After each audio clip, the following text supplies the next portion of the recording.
अस्सलाम class, my name is हाफिज वसीम। तो बच्चों आप सब कैसे हैं? ठीक है। Today I will give you a presentation on sources and uses of organic compounds. तो बच्चों हमारा लेक्चर स्टार्ट करने से पहले हम एक छोटी सी नजर उस पर डालेंगे जो जो चीजें हमने आज अपने ड्यूरिंग लेक्चर में कवर करनी है। हमने देखना है कि डाइवर्सिटी ऑफ ऑर्गेनिक कंपाउंड हमारे पास क्या है, एंड देन हम देखेंगे कि जो सोर्सेज हैं ऑर्गेनिक कंपाउंड्स के वो क्या क्या है हमारे पास, एंड देन हम देखेंगे कि जो ऑर्गेनिक कंपाउंड्स हैं उनके हमारे डेली लाइफ में यूजेस क्या क्या हैं। बच्चों आज का हमारा जो लेक्चर है वो बहुत ज्यादा इंटरेस्टिंग होने वाला है, क्योंकि अगर आपको याद हो मैंने पिछले लेक्चर में बात की थी कि जो ऑर्गेनिक कंपाउंड्स हैं उनको लेबोरेटरी में आसानी से अब सिंथेसाइज किया जा सकता है। और मैंने इसके अलावा एक और बात मैंने इसके अलावा एक और बात भी आपको बताई थी कि जो ऑर्गेनिक कंपाउंड्स का मेजर कंपोनेंट है वो हमारे पास क्या है, कार्बन। कभी कार्बन की चेन को बहुत ज्यादा लेंथी करके, कार्बन की चेन को शॉर्ट करके और डिफरेंट टाइप्स की ब्रांचेस कार्बन ग्रुप के ऊपर लगा के थाउजेंड्स ऑफ ऑर्गेनिक कंपाउंड्स को हम पर ईयर प्रोड्यूस करवा रहे हैं। तो बच्चों आपको ये तो पता चल गया कि जो ऑर्गेनिक केमिस्ट्री है और क्लासिफिकेशन ऑफ ऑर्गेनिक कंपाउंड्स है ये बहुत ज्यादा एक वास्ट फील्ड है। तो अब हम चलते हैं हमारे आज के जो सोर्सेज हैं जो हमने इधर डिस्कस करने हैं हमारे पास वो क्या क्या है। सबसे पहले अगर हम बात करें फौरी तौर पे सोर्सेज ऑफ ऑर्गेनिक कंपाउंड्स हमारे पास हमारे जहन में दो चीजें आती हैं, एक नेचुरल और एक सिंथेटिक। क्योंकि हमने बात की थी कि ये पहले नेचुरली तौर पे और बाद में लेबोरेटरी में बाय सिंथेटिकली प्रोड्यूस किए जा रहे थे। नेचुरली तौर पे आज हमने सिर्फ और सिर्फ ये देखना है कि नेचुरली तौर पे जो ऑर्गेनिक कंपाउंड्स के सोर्सेज हैं वो क्या क्या हैं। नेचुरली तौर पे अगर हम बात करें तो हमारे पास टू मेजर सोर्सेज हैं, एक एनिमल्स और दूसरा प्लांट्स। और अगर हम बात करें सिर्फ और सिर्फ एनिमल्स की तो एनिमल्स में हमारे पास टू मेजर सोर्सेज हैं, एक proteins and then fats and oils. Proteins में हमारे पास डेली बेसिस पे क्या क्या सोर्सेज हो सकते हैं, जैसे हम घरों में एग्स यूज करते हैं, मटन यूज करते हैं, और फैट्स एंड ऑयल्स में हम घरों में आमतौर पर मिल्क यूज करते हैं, चीज यूज करते हैं और इसके अलावा बटर को यूज करते हैं। अगर हम बात करें प्लांट्स की तो प्लांट्स में हमारे पास जो मेजर सोर्सेज हैं वो है कार्बोहाइड्रेट्स, प्रोटीन्स, विटामिन्स, ऑयल्स वगैरह। बच्चों ये सारी चीजें ये हम किससे हासिल करते हैं, प्लांट से।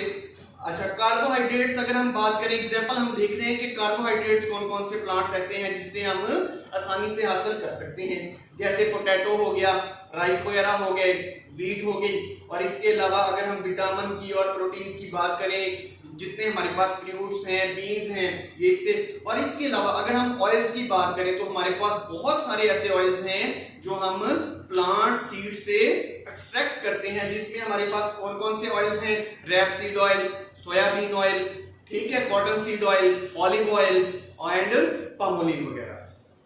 तो बच्चों आपने ये चीज तो समझ ली कि हमारे पास जो एनिमल्स और प्लांट्स हैं वो हमारे पास क्या हैं, सोर्सेज हैं ऑर्गेनिक कंपाउंड्स के।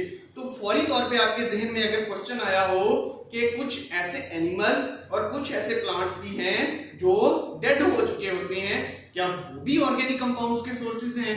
जी जी बिल्कुल, वो हमारे पास ऑर्गेनिक कंपाउंड्स के सोर्सेज हैं। अगर आपको याद हो हम घरों में जो नेचुरल गैस यूज करते हैं, कोल यूज करते हैं, और इसके अलावा जितनी हमारी पेट्रोलियम की मसनूआत हैं ये सारी हम किससे हासिल करते हैं, dead plants and dead animal से।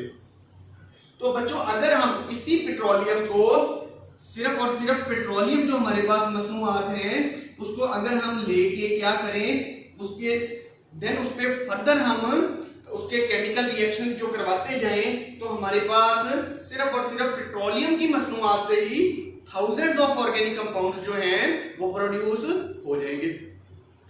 अच्छा बच्चों अब हम देखते हैं जो इसके यूजेस हैं हमारी डेली लाइफ में वो क्या क्या है। आपको ये बात तो समझ आ गई कि हमने बात की एग की, हमने बात की मटन की, हमने बात की मिल्क की, हमने बात की बटर की, हमने बात की चीज की। तो हमारे पास ये क्या है, हमारे पास एज अ फूड हर चीज यूज हो रही है, तो हमारे पास ये सारे क्या हैं, ऑर्गेनिक कंपाउंड्स। अगर हम बात करें जो हम कपड़े पहनते हैं क्लॉथ्स, तो इसमें कौन कौन सी टाइप्स हो सकती हैं, या वो वूल के होंगे या वो सिल्क के होंगे, तो ये सारी चीजें हम किससे लेते हैं, बाय ऑर्गेनिक कंपाउंड्स। ठीक है, सिल्क और वूल ये हमारे पास क्या है, ऑर्गेनिक कंपाउंड। तो हम ये कह सकते हैं कि जितने हम कपड़े पहनते हैं ये सारे क्या है हमारे पास, ऑर्गेनिक कंपाउंड्स। और इसके अलावा हमारे घरों में यूज होने वाला फर्नीचर, ठीक है, वो सारा किससे मिलके बनता है, वुडन से, और वुड हमारे पास क्या है, ऑर्गेनिक कंपाउंड। और इसके अलावा बहुत सारी ऐसी मेडिसिन हैं और बहुत सारे ऐसे रॉ मटेरियल्स हैं जिसको हम डेली बेसिस पे घरों में यूज करते हैं, आमतौर पर कमर्शियली यूज करते हैं, वो हमारे पास क्या है, ऑर्गेनिक कंपाउंड्स।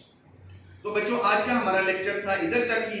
हम नेक्स्ट अपने लेक्चर में classification of organic compounds and, और इसके साथ साथ हमने क्या देखना है, उसकी स्ट्रक्चर्स को। तो बच्चों आपने ये सारा लेक्चर पढ़ के आना है, और तब तक के लिए अल्लाह हाफिज और अपना बहुत सारा ख्याल रखिएगा।